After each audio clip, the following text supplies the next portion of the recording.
So Act 1 and 2 kind of go together. Act 1 and 2 are the comedy aspect of this play, because it's a complete mockery of the Italian stereotype. So Act 1 basically takes place through Sunday. It's one whole day.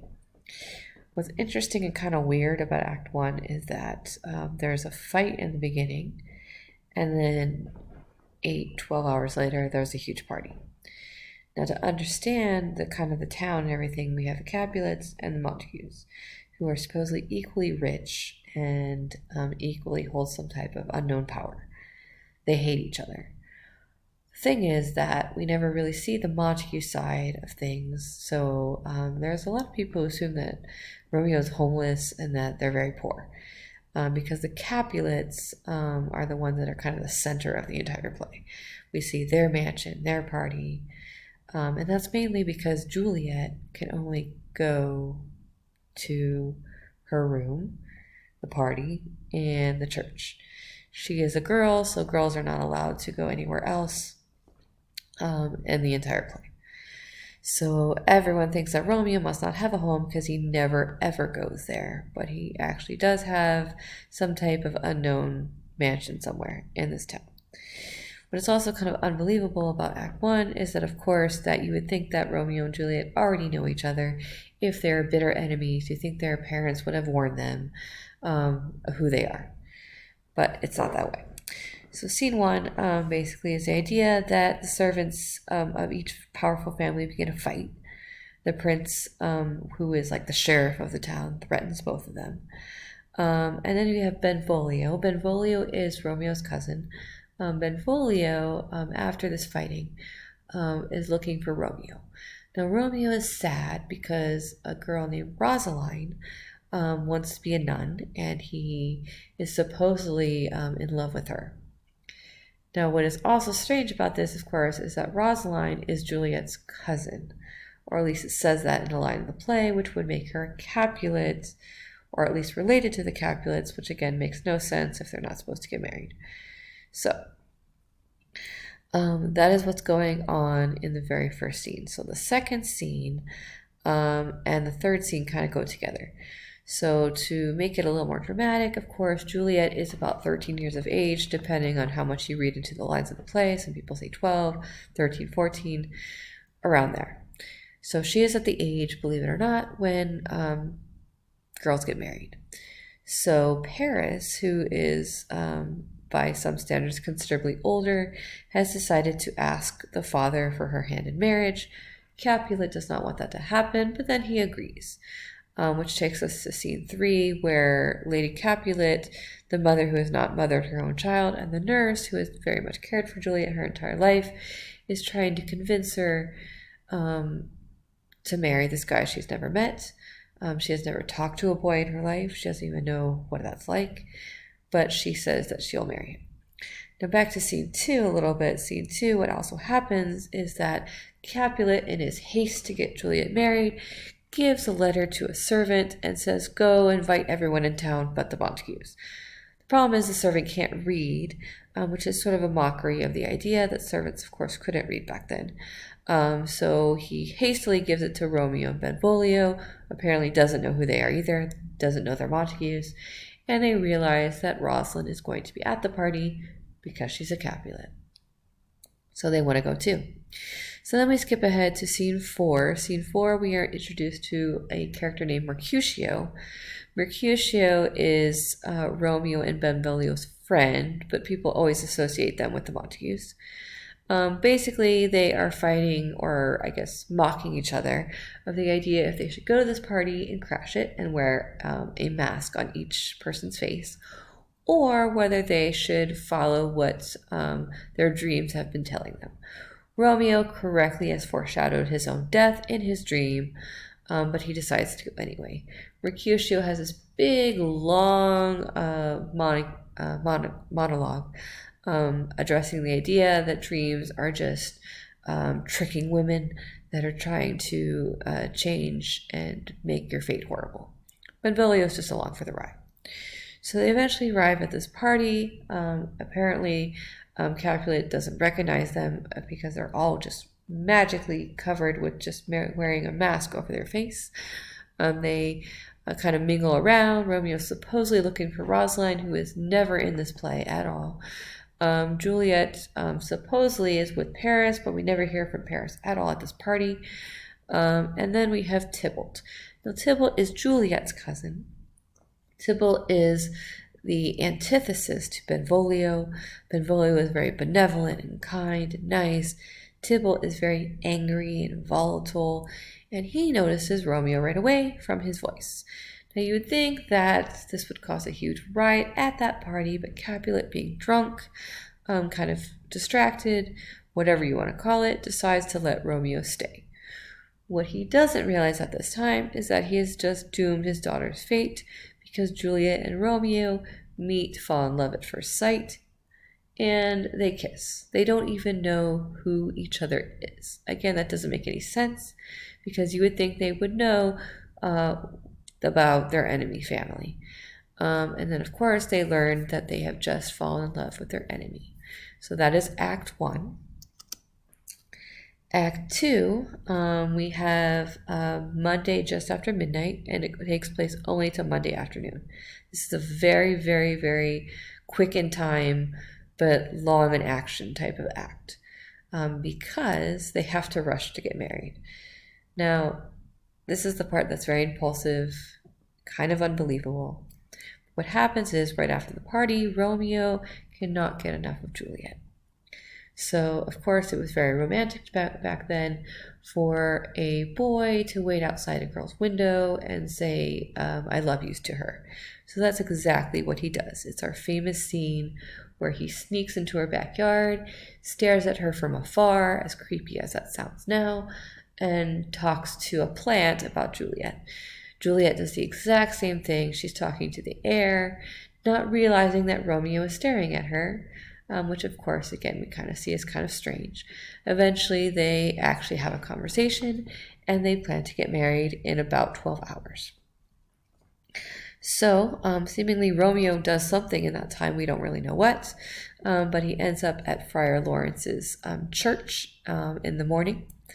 Friar Lawrence, meanwhile, who is both a scientist and a priest, is growing plants that can harm you or help you. That all foreshadows the end of this entire play. Romeo ends up there and begs Friar Lawrence to participate in this marriage ceremony that is secret. Friar Lawrence is confused because he thought he still loved Rosaline, and Romeo said, no. Now I love Juliet. Friar, of course, like any reasonable adult at first, is very alarmed, but like some senseless character decides that doesn't really matter. So he agrees. So we fast forward a few hours. Again, we don't know what happens in those few hours, but we have Mercutio, Benvolio hanging out on the streets, because apparently that's what all the boys do in this entire play, is just hang out on the streets. They are making lots of sexual jokes, being very immature. Romeo comes in. They make fun of him. Romeo does not tell them about Juliet. In fact, they never know about Juliet. And then we enter the nurse. Now, back then, of course, women could not walk around the street freely. They were assumed to be a prostitute, which is why Mercutio decides to make fun of her. Now, we know that the nurse is not there for that kind of reason. Instead, she's there because Romeo needs to tell her when Juliet's going to get married. Nurse cares greatly for Juliet. Now, again, that doesn't make any sense in some ways because, again, the nurse is an adult who knows that Juliet is planning to marry Paris. So why help her marry Romeo? So then we fast forward to scene 5. The nurse takes quite a while to get back, probably on purpose. She's kind of teasing Juliet, tells Juliet to make an excuse to go to the church. Again, the only place that Juliet can go. And then she's off to the church to get married. And they get married. Friar Lawrence performs their secret ceremony. So the nurse, Friar Lawrence, Romeo, and Juliet are the only ones who know about this marriage. There is one more person. His name is Balthazar, who is Romeo's servant, but he doesn't appear till Act 5. Apparently, he also knows. He's just not there. Or he is, but not really. So, moving on. Scene 3. Scene 3 is where it all just spirals down, which is why I like to take this scene all by itself, or this act, I'm sorry. So Act 3 is where we have two people get murdered. So again, Mercutio and Benvolio on the streets. It is the same entire day, Monday, just like Act 2. It's Monday. So apparently, again, they're on the streets, just chatting and insulting the Capulets. It's a very hot day, and they happen to see Tybalt. Now, Tybalt has decided that he wants to get revenge upon Romeo for being at the party, so he has decided to challenge him to a duel. Romeo, of course, at this very moment is getting married to Juliet, who is Tybalt's cousin. Of course, they don't know that. So when Romeo busts out of the church, happily married, he encounters Mercutio, Benvolio, and Tybalt, all very angry. So he tries, but fails, to prevent all the fighting. Tybalt ends up killing Mercutio, and out of rage, an impulse, as always, Romeo decides to duel Tybalt, and apparently he's a good fighter, because Romeo kills Tybalt. Romeo runs away at the advice of Benvolio, who we never see again either. Who knows what happens to Benvolio? And eventually the prince, in his absence, decides to go ahead and banish Romeo from Verona. He must leave the town. So we go to scene 2. Scene 2, Julie is very excited because now she's going to see Romeo that night. The nurse comes in and brings her news that Romeo has killed her cousin Tybalt. Lots of tears. Lots of, I'm going to commit suicide and my life is horrible. She grabs a rope and tries to strangle herself. The nurse prevents it. Scene 3. Scene 3, we have Romeo, who is crying like a baby on the floor in Friar Lawrence's cell. It's very similar to scene 2, except now the nurse comes in. So after Friar Lawrence gets angry and shouts at Romeo for being such a baby about everything, and that he should be thankful and blessed, the nurse comes in and tells Romeo that Juliet has just tried to commit suicide. Romeo then grabs a random dagger and tries to do the same thing. All of this foreshadows the end of the entire play. The nurse prevents it, so Romeo and Juliet were both saved by the nurse. It's too bad she wasn't there at the very end. We get to scene 4. Scene 4 is very short. It's just the reminder that Paris is still there, waiting in the wings, waiting to marry Juliet. Again, nobody has any idea that Juliet's already married. In fact, this very scene is very interesting and ironic because at that very moment, Romeo is with Juliet. So downstairs, we have Paris, Capulet, and Lady Capulet all discussing the wedding. Now, they feel like if they rush the wedding, it's kind of insensitive because Tybalt just died a few hours ago. So they decide Thursday. Thursday will be enough time to not be too insensitive. And then he goes away. Scene 5 opens up. We have Romeo and Juliet that have spent the night together on their honeymoon. It is the last time they ever see each other alive, and they both correctly predict that they will die. But they decide to say goodbye and be hopeful. The nurse walks in, tells Juliet to hurry up, get herself dressed, and Lady Capulet and Capulet tell her she is going to get married now in 2 days because it is Tuesday morning. Juliet does not take that very well, screams a whole lot, and she decides that she cannot trust anyone anymore, including the nurse. It is just her and Friar Lawrence from here on out. Now for this slide, you are just basically diagnosing them. As you can see, these characters are impulsive.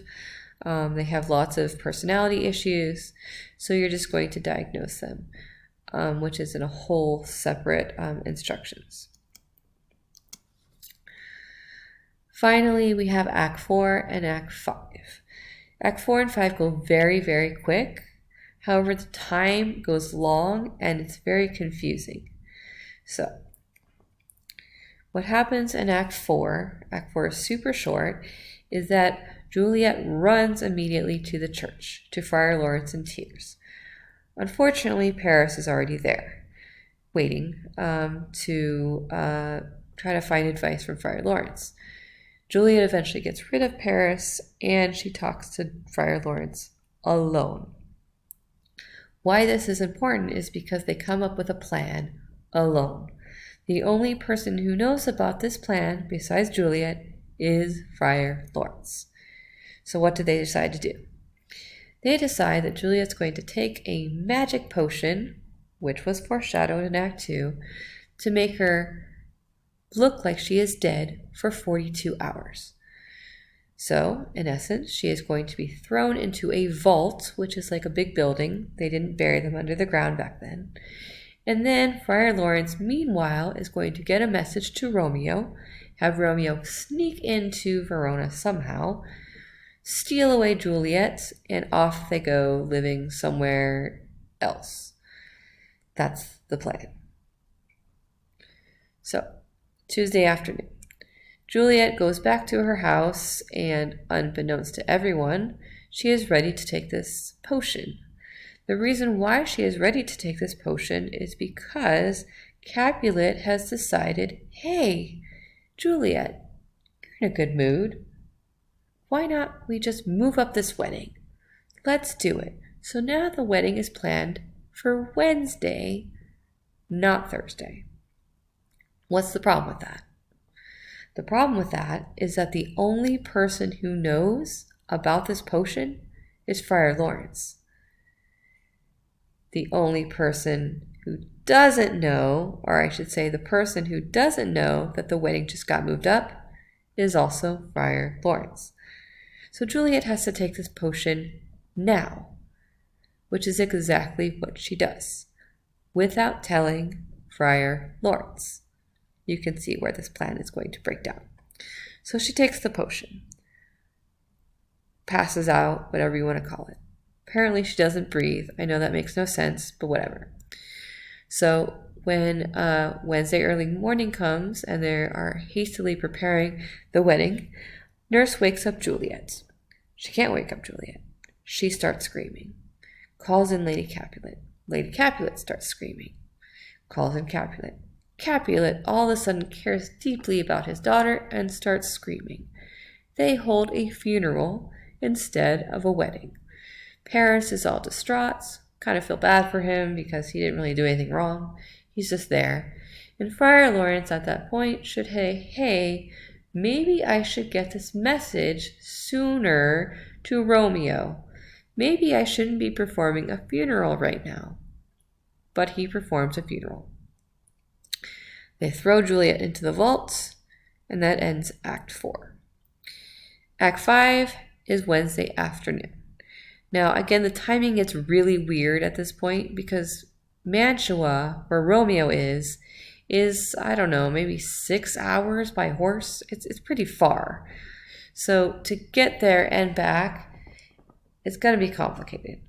But we're just going to kind of go with it. So it has to be Wednesday afternoon.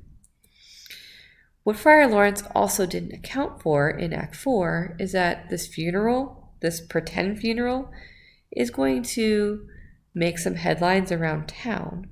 And remember, the only person who knows that Romeo and Juliet are secretly married, besides the nurse, besides Friar Lawrence, is Balthazar.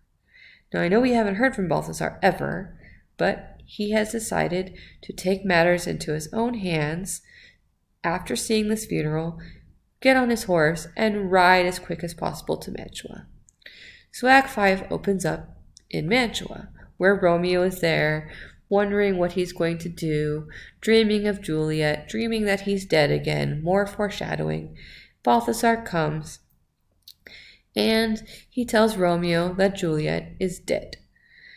Romeo, of course, cannot believe this horrible news. He says his famous lines, I defy you stars, I will go and I will go sleep with her tonight, which means that he is going to kill himself. So he decides to go to an apothecary, bribe the apothecary, sort of like an old-fashioned drug dealer, and get some poison. Meanwhile, back in Verona, Friar Lawrence is upset because Friar John, the man who was supposed to deliver that message to Romeo in Mantua, never made it to Mantua. Why? They thought he had the plague. He looked sickly. He was old. I don't know. So, in essence, we have a lot of problems here. First of all, Balthazar went and told Romeo hastily that Juliet is already dead. Also, Friar John, the one that was supposed to send the message, telling Romeo that Juliet is not really dead, never got there. So Romeo truly believes that Juliet is dead and no one is going to tell him otherwise. Now where it gets really, really strange is here. Because Friar Lawrence lives at the church. That's where he is. Juliet is buried, or not buried, she is put in a vault in the churchyard. However, somehow, Friar Lawrence says in Act 5, Scene 2, I better get to the vault. Yet it takes at least another 6 hours because Romeo has made it to Verona on horseback on that long way there before Friar Lawrence. So Romeo arrives first. What Romeo does not realize is that Paris is there. Paris is there. I know this sounds super creepy, strewing flowers over where her vault is in the middle of the night. And it has to be in the middle of the night because if 42 hours were to transpire and they were to discover them in the early morning before sunrise, it has to be in the middle of the night. Again, I don't know why Paris is there in the middle of the night. Whatever. So he's there in the middle of the night. Romeo approaches and they exchange a lot of words. Of course, things do not go well, and we know Romeo is very, very angry and will not let anyone stop him, so he stabs Paris. Romeo has killed Tybalt, and he has killed Paris. Now he's about to go kill himself. So he enters the vault, and he decides to have a very tearful goodbye to Juliet, drink the poison, and he dies. Juliet just happens to coincidentally wake up at that very moment, and guess who happens to just arrive at that very moment too? Friar Lawrence, from across the churchyard. Friar tries to get her to go away, desperately to get her to leave, but Juliet will not budge. Again, as something so unbelievable, Friar Lawrence leaves her in the tomb by herself. He runs away because he's afraid to get arrested.